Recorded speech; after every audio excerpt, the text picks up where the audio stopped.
Welcome to the deep dive. Today, we're really cutting straight to the core of a massive global challenge. We're talking about the huge shortfall in IT and cybersecurity talent.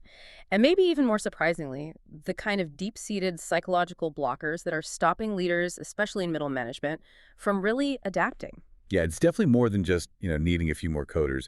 We've been digging into several high-level reports, and what they show is this fundamental disconnect. It's structural, it's cultural. How so? Well, technology, things like AI, IoT, sophisticated hacking techniques, it's just moving so much faster than our ability to lead and manage it.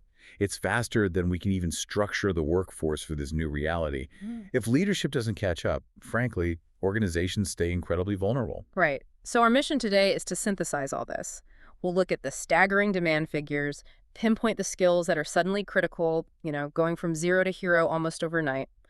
And we want to get under the hood of what one source calls the frozen middle, that management layer that seems to put the brakes on digital transformation.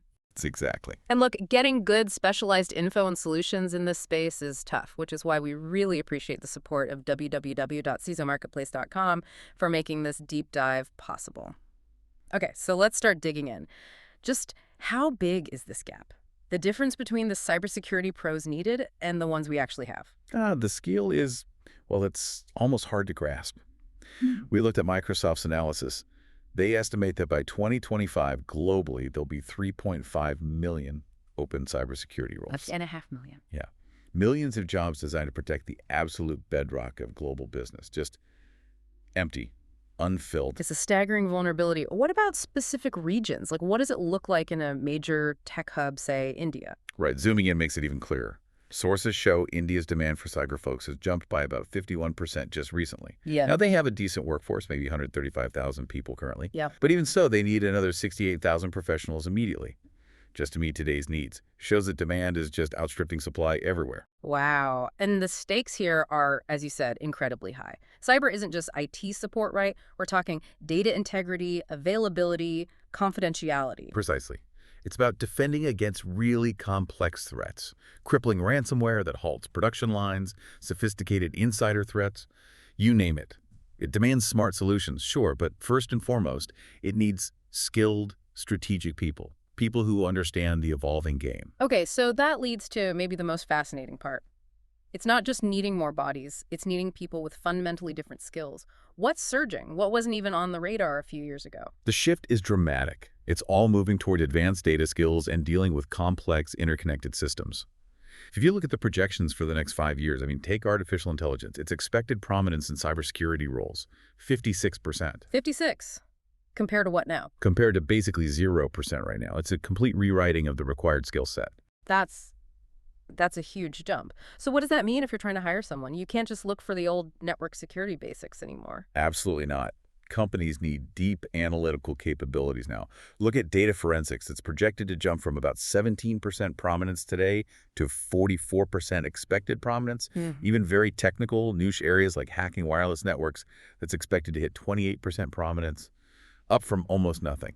Interesting. It feels like a move away from just building walls, like defensive IT, towards more proactive, almost offensive analysis, understanding the attacker. It absolutely is. And that's creating whole new job titles that are in high demand.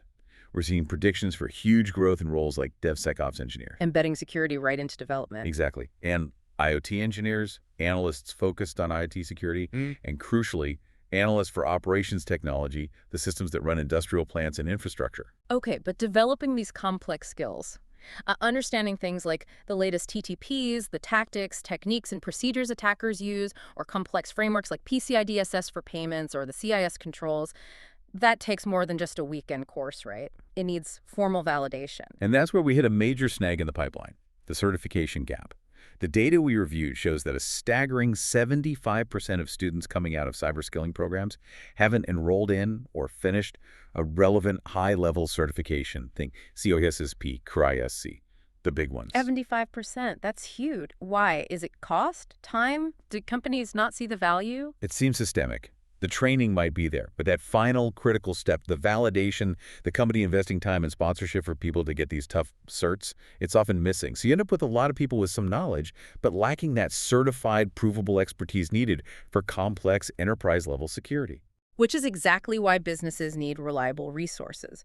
Finding people with that validated expertise, navigating the tools and solutions for this skills gap. It's critical. And that's why platforms connecting businesses with vetted resources are so important. And again, we thank our sponsor, www.cisomarketplace.com, for supporting that need. Okay, so let's pivot a bit. Let's say you do manage to hire or upskill the right talent. There's another barrier: leadership. Digital transformation often gets stuck because of what the research calls the frozen middle mindset. Middle managers just aren't equipped to lead this kind of change. The frozen middle. Yeah, It's a powerful image. It suggests inertia, right? And their role is changing massively. They're not just supervisors anymore, especially with AI automating tasks. They need to be coaches, talent developers, connectors. precisely. They need to lead change. But when researchers analyzed their managerial mindsets using frameworks like Mintzberg's, the data showed this huge imbalance. Middle managers overwhelmingly favor what's called change or action orientation. In one study, it accounted for something like 289 recorded responses they are wired to do. So action orientation, what does that look like day to day? It sounds like Daniel Kahneman's System 1 thinking. Fast, intuitive, reactive. Just get the task done. Exactly that. It's geared towards quick task completion. And honestly, that worked fine in the old IT model, which was often about volume. How many tickets did you close? How many servers did you patch? But the new world demands complex strategic work. The kind needed for AI analysis or deep forensic investigation, that requires. The System 2 thinking. Deliberative, analytical, slow, strategic thought. System 1 fixes the immediate, known problem.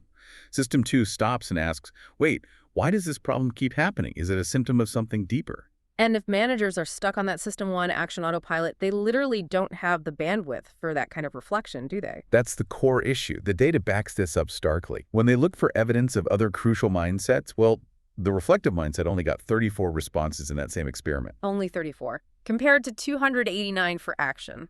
Right. And the analytical mindset, even lower. Just 18 responses. The focus is purely on execution, on speed. How do we get this done fast?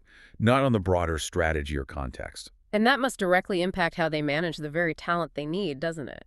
If you've got, say, an AI specialist who needs a couple of quiet days to really analyze a complex data pattern. A manager stuck in action mode might just see that as unproductive downtime. They don't value the slow, deep work. This bias actively prevents them from creating the environment needed to attract, retain, and effectively manage that high-level reflective talent. It's a mismatch. And this lack of, let's call it well-rounded thinking, it shows up elsewhere too. First, these managers often lean heavily on the organization for their own growth. And when faced with disruption, their go-to is almost always technology. They frame the problem and the solution purely in technical terms. So they see the tool, the software, the system, but they miss the people part, the human context. Exactly. They overlook the crucial emotional side of change. The fear, the resistance, the internal politics involved in adopting radically new ways of working.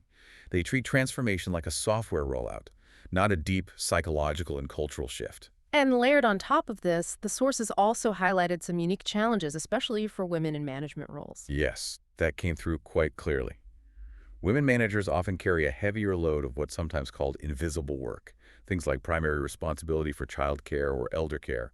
There's a strong feeling among many that the professional world is still fundamentally designed mainly with male workers in mind. And the fact that concerns about workplace environment and flexibility came up mostly from women managers, well, it points to a real gap in organizational support, reinforcing those psychological barriers, that glass ceiling effect. So putting it all together, the path forward isn't just technical training. It sounds like we need a profound shift in management itself. Managers need more than tech skills. They need emotional quotient, EQ, to handle the human side of disruption.